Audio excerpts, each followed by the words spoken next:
My sisters and brothers, God is not a fan of kidnapping or of abusing the poor. Welcome to Deuteronomy chapter 24.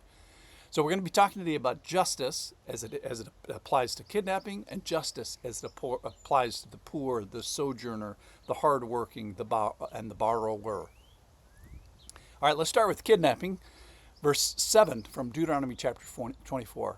If a man is found stealing one of his brothers of the people of Israel, and he treats him like a slave, or enslaves him, or sells him, then that thief shall die. You shall purge the evil from your midst. So if you're wondering here today, as you said, does God care about kidnapping? You have to look no further. So yes, he does. He cares tremendously. So here we see his assessment, God's assessment, as to stealing the liberty of other Israelis. So this is viewed as stealing. And it's the only theft for which the death penalty applies, which is interesting. So of interest, the other theft of things is not punishable by death, but theft of people, of the brethren, is punishable by death. To steal another human, to traffic them, to enslave them is punishable by death. Well, and why is that? Well, there is this great value of human life created by God, and it images him uniquely. And to mess with that process is to come under the most severe wrath as you and your evil are purged from the midst of Israel. Okay, so let's talk about the poor now. Verse 10. When you make your neighbor a loan of any sort, you shall not go into his house and collect this pledge. You shall stand outside, and the man to whom you make the loan shall bring the pledge out to you. And if he is a poor man, you shall not sleep in his pledge, because he's going to pledge his sleeping cloak. So if he's a poor man, you shall not sleep in his pledge. You shall restore to him the pledge as the sun sets, that he may sleep in his cloak and bless you. And it shall be righteousness for you before the Lord your God.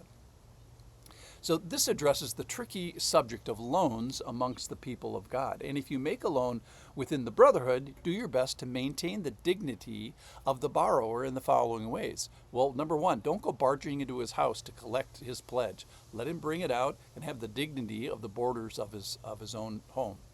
And then if he pledges his cloak, which is this blanket for sleeping in the nighttime desert cold, then the lender is not allowed to sleep in it. In fact, he's commanded to bring the cloak back to the borrower as the sun sets, that the borrower may sleep in the cloak, in the pledge.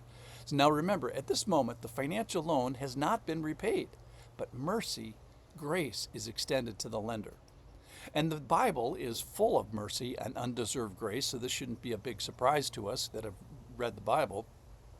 Because really the whole thing is about mercy from beginning to end. From the Garden of Eden to the Garden of Gethsemane to the Garden Tomb, the knuckleheads of the Bible, every character, and by extension you and me, do not get what we deserve. So everyone does not want justice. Nobody wants what they deserve. Getting what you deserve is called justice, and no one wants that. Getting less than you deserve is mercy. And then getting way more than you deserve, that's the New Testament, is grace. So only Jesus, 100% innocent, bears the guilt of all who receive his work by faith. So God's eye today is especially on the poor, the borrower, the lender, the imposed upon, the sick, the leprous, and coming up here in a second, the hired worker. It says, don't delay him his wages. So it's mercy towards the fatherless, the widow, and the sojourner. So remember what a sojourner is. It's the person who's living outside of his home country, outside of his home culture. It's the immigrant, the foreigner, the stranger, the alien. So God's eye is on the poor, but also God's eye is on the powerful. So the rich, those with a good harvest, he says, leave some grain for the poor. Leave some olives on the trees after you beat the trees to get the olives off. And leave some grapes on the vine after you harvest. Don't go in there and try to get 100%. Leave some for the poor. So verse 21, when you gather grapes for your vineyard, you should not strip it afterward. It shall be for the sojourner, the fatherless, and the widow. You shall remember that you were a slave in the land of Egypt. Therefore, I command you to do this. And in verse 15, it talks about the worker. It says, you shall give him his wages on the same day before the sun sets, for he is poor and he counts on it, lest he cry against you to the Lord and you be guilty of sin. So don't oppress the poor, don't oppress the needy, lest he cry out to the Lord against you, and then you will be guilty of sin. So you can sin regarding your economic conduct. You could be held liable excuse me, you can be held liable for abusing the power that the haves have over the have-nots. But remember, he says, you came from nothing. You were a slave. You came from slavery. So don't bet your high horse.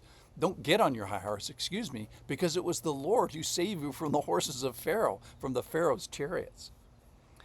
Okay, so in conclusion, what the Lord is asking for is justice and open-handed dealing with those in your community who are particularly vulnerable and must be handled carefully, honestly, and justly. In fact, we should be conducting our business with them with really generosity as a motivation. Why? Well, the chapter says, it shall be righteousness for you before the Lord. So the idea is God sees all of this. God assesses the motivation, the actions of the rich and the poor. And a generous hand is seen as blameless before God. That's a good thing. And loyal to the community. And it's an asset to the people of God. So we should be treating others as if we are before the Lord.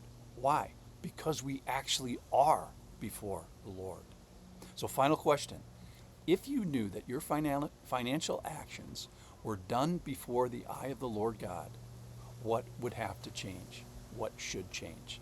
Think about that today. Pin that on your chest. Thanks for listening.